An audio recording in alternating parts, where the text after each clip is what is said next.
Oh, ow, ow, oh, Pete didn't know! We've all seen those educational Zack films YouTube shorts that have really high quality animations. However, sometimes his animations are so strange to the point where his videos literally become nightmare fuel. He slipped in the kiddie pool and shattered the bones in his leg, and the injury got so infected that doctors had to amputate it. Now, normally, the cut-off leg would be incinerated, but the man decided to keep it. He had it preserved in a glass jar before turning it into a lamp for his living room. Okay, first of all, what is he doing in the kiddie pool at the start? He looks a little bit too old to be in the kiddie pool. Like, he even has the typical mustache. He has the stereotypical PDF.file mustache. He asked the barber to give him the Dr. Disrespect special. And second of all, why is his first thought to turn his amputated leg into a lamp? Out of all things he could have turned it into. Like, no, he shouldn't even be turning it into anything. He should just do what normal people do and incinerate it. Just turn it into dust, and then maybe you can keep the ashes in like a jar or something, or like on your bedside table. But instead, you preserve the whole thing, the entire leg, and you turn it into a lamp for your living room.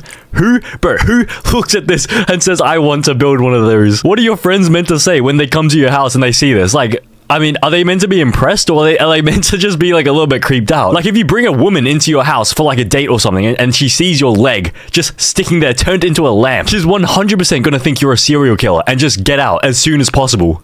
And when he needed money for a new prosthetic, he tried to sell it on eBay for $80,000. But unfortunately for him, you can't sell body parts online. And I wonder why, because not only is that illegal, but it is also insanely creepy. Why? Who would think of that? But I mean, to be fair, I see the vision. So there is some strategy at play. So basically, I think the only reason why he intended on keeping his leg and turning it into a lamp was so that he could eventually sell it and use the money to buy like the prosthetic leg. Because if he had burned his leg and turned it into like ashes, then he wouldn't have anything to sell, and then he would have to like try scrape whatever money to buy the prosthetic himself. Whereas if he turns it into a lamp, then at least he has a chance of like, you know, getting the prosthetic for free, basically, because like it doesn't really cost you much to, you know, get your leg and turn it into a lamp. But even though there was some strategy involved, it does not cancel out the fact that this is just insanely questionable. A small balloon is placed under the scalp near the hairline, and over the next few weeks, doctors slowly fill it with liquid, causing the skin above to stretch and grow. This creates a visible bulge as the skin expands. Now, once there's enough extra skin, a second surgery removes the balloon, leaving a flap of stretched skin. The hair-covered scalp is then pulled down and carefully stitched in place, and over time, you'll have a shorter forehead with more hair. Bro, who would pay for this surgery to turn them into Megamind? The doctor gave her the Megamind special. Jesus, that looks horrible. So I understand this is, what is it? Like a hairline reduction surgery or like forehead reduction surgery. But the thing is, the method is that like the balloon stretches your head. And so it won't stretch like immediately. And so that means you're going to have to remain like this for maybe like a few weeks before they can actually do the thing. Do they even mention it? Okay, so you have to leave it for 6 to 12 weeks. So that means for 6 to 12 weeks, you're going to be looking like Megamind. You're actually going to be looking like Megamind. So that means you still have to go to work, still have to go to school, like university, everything with this thing in your head, the balloon, the Megamind balloon. Like, it's not like you can just like suddenly just work from home and avoid society for like 6 to 12 months. Every time you go to the grocery store, everyone's going to be looking at you as if you're like some sort of alien, like literally Megamind. The bird was forced to eat and stuffed until it doubled in size. Next, it would be dunked in brandy until it drowned, and the alcohol marinated its meat. The feathers would then be plucked, and the bird would be seasoned before being cooked in its own fat. And before eating it, you would put a cloth over your head. This is to hide the shameful act from the eyes of God. Well, if it's a shameful act, then why not just not order it? Like, just don't eat this. Don't order it. If you stop ordering this food, then they're just gonna stop producing it. But if you keep ordering it, they're just gonna do more of this stuff to the birds. That is, bro, this seems very, unethical. So you force the bird to give the hawk tour to this test tube, then you drown it in brandy, in alcohol. That seems like a very brutal way to die. Isn't drowning like one of the worst ways to die? What country is this even? Like, I swear this probably, like, this wouldn't be legal in America, Australia, Canada. And then the level of disrespect to season it with a Salt Bae technique. Imagine being drowned in brandy, and then you look from the heavens, you look down at your dead body, and there are some humans just doing the Salt Bae to your body, your dead, lifeless body. You would eat the bird feet first, crunching through the bones and internal organs until all that was left was the beak. Okay, what country is this from? Let's take a guess what country this is from. I'm gonna guess it's definitely not America, definitely not Canada, definitely not Australia, New Zealand, or the other one. What's that? UK. This dish is called ortolan and was very popular in France. Oh, okay, this is French. Bro, I went to France and I didn't see anything as weird as this. Like, there was snails in France and like kidneys, you can eat kidneys, but birds drowned in brandy? Actually, you know, to be fair, what is that thing? Foie gras. Foie gras is a very unethical thing as well. And I think it's French as well. So foie gras is the liver of a duck or a goose that is being like intentionally fattened by force feeding. So yeah, I guess this isn't that surprising. Wait, fans of the dish include the inventor of the lobotomy? I mean, of course, the inventor of the lobotomy loved this. If you grew to over 1,000 pounds, the pressure from your own body would start to crush on your internal organs, making it hard to eat. But if you did manage to keep gaining weight, lying down would flatten your lungs, making it almost impossible to breathe. Now, pound for pound, your bones are actually stronger than concrete, meaning you'd have to weigh a massive 1,800 pounds before your skeleton would just collapse. Jesus, that guy just melted. Is this even a human? How is it possible to achieve this build? Is this what's gonna happen to Queso if he doesn't like relax? You have to be 1,800 pounds. How much is that in kilos? 816 kilograms. So you have to weigh almost 1 ton, like the actual weight of a car for this to happen. I don't even think it would be possible to achieve this weight. Like, I feel like you'd die from heart disease before you can even like reach this weight. Bro, this is the face when you nut, but she keeps sucking. If you melted down all the fat in your body and made it into a candle, it would burn for an impressive 4 months. Hang on, I thought you said if you melt all the fat in your body, not melt your entire body. Is that someone's spine, someone's brain, someone's intestines? This seems a lot like serial killer behavior. Like, I hope this doesn't give any serial killers ideas, because I don't think any serial killer has turned their victims into human candles yet. Like, I thought you were gonna do like liposuction and then you use like the leftover like fat from the liposuction, fat reducing surgery to turn that into like a tiny little candle, but instead you're turning the entire human into a candle. That seems very illegal.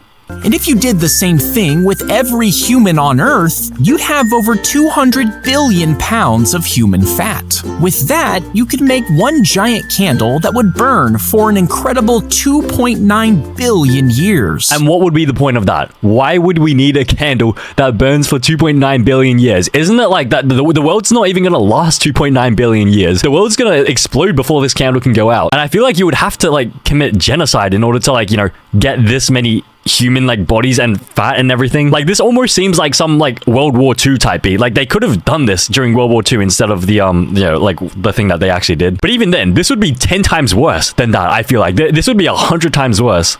Or you can make enough smaller candles to light every home on Earth for 15 years. Only there wouldn't be any humans left to use them. And I wonder why. I wonder why there would be no humans left. Because didn't you just use all of them to turn them into a candle? This candle in this family's home was made using all 3 of these people's bodies. Also, where is he getting this information from? Like, how is he calculating this? I don't think it's possible to calculate this unless you actually, you know, unalive someone and turn them into like a human candle. Maybe Zack T Films is like secretly could be like, this is just a theory. Potentially he could be like low-key maybe a serial killer. If you pee into this special chamber filled with tiny microbes, they would begin to feast on the nutrients in your urine. This would release incredibly small particles called electrons. Then these electrons flow through a circuit and are captured as electricity. And if you have around 5,000 gallons of pee, you can generate 1,200 watts, which is enough energy to cook a full batch of pizza rolls in an air fryer. Great. Now, why did I need to know this information? How is this going to affect the rest of my day and like the rest of my career pathway? Was there any reason why I needed to know this? Like maybe this is like a survival tactic, but even then, like, you'd need all this equipment anyways. Like, you'd need this oddly specific bacteria to already be in like the container to begin with, and then you'd need all the electrodes and everything and the battery, and then you'd also need an air fryer and pizza rolls as well. So I don't think this is a survival hack. I think Zack just made this for no reason at all. Like, there is no reason, like absolutely no reason to make this. But even then, it requires 5,000 gallons of pee to just make one lot of pizza rolls. So that is extremely inefficient. How much is that in liters? Bro, you need 18,000 liters just for one round of pizza rolls. Okay, I think we've now confirmed that there is no way this short is a survival hack. They surgically removed 90% of her tongue because it had cancer. Next, they cut a muscle out of her arm. They connected the veins inside her mouth and stitched the nerves together. The muscle was stitched onto what was left of her tongue, matching its shape. And even though doctors said she would never speak again, she said hello to her daughter just days later. Okay, Zach, what the frick was this? What was this? I swear there was probably an alternate reality where we did not need to know about this case, yet you still showed it to us. Okay, to be fair, yes, okay, so like if you have cancer on your tongue, most likely, yes, you would probably need to remove it. But how would this work? There would be no taste buds, so you wouldn't be able to taste anything. And how would the muscle be able to, like, you know, still be controlled accurately? Because without your tongue, you can't really say anything, right? Like if I try to put my tongue on the right, like you can't really talk that well. Okay, so apparently this is what it looks like in real life, but this person had it like replaced with her thigh muscle instead of a like arm muscle. So yeah, you can definitely tell it, yeah, probably won't function as well as like the real tongue. If you cut open a cockroach, you'll get a tiny bit of cockroach milk.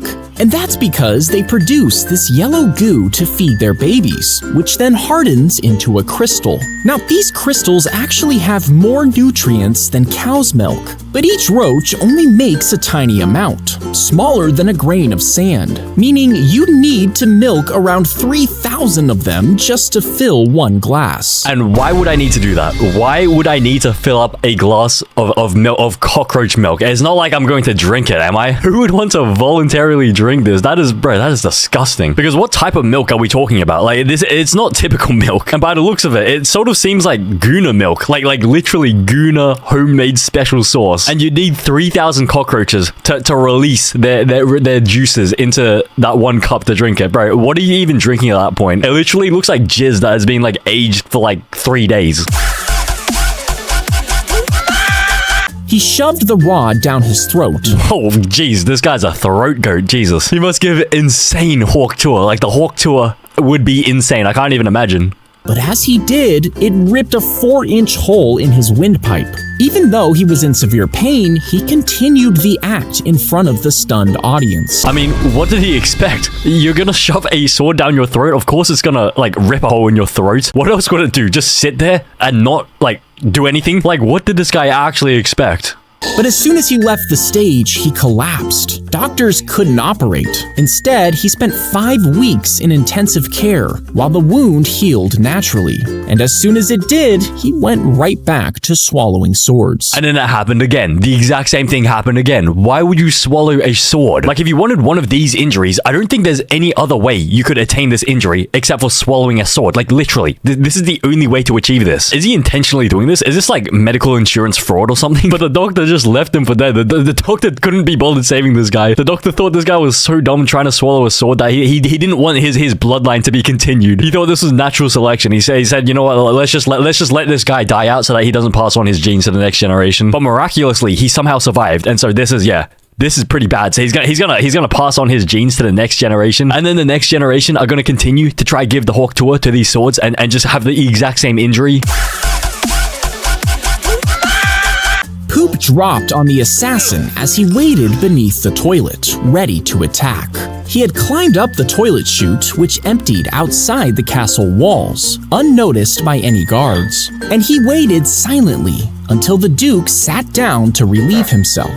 At that moment, the assassin lunged his spear straight into the Duke's butt. It tore into his body, causing massive internal injuries, and he slowly bled for days before finally dying. Damn, he got diddled. He got absolutely diddled. The death of Godfrey the Hunchback. Bro, Godfrey got absolutely diddled. He got diddled before Diddy was even born. A spear up the guyet? Yeah, that would definitely cause some internal damage. Some women also say my dingling feels like a spear up the guyet, if you know what I'm saying. But I mean, I hope this guy got paid well because, bro, he had to climb up the poo chute. He got hit directly in the face, in the eye with this guy's poo. So now this guy was angry. He was furious. areas. So we made sure to thrust with extra strength up the guy ass. This guy's literally an assassin. Get it? Assassin. Assassin. Wait, let me. Because when you spell the word assassin, it's spelled like this. And then if you separate this, it looks like ass in. Because he put the spear up the guy's ass. So it's like literally ass in the ass.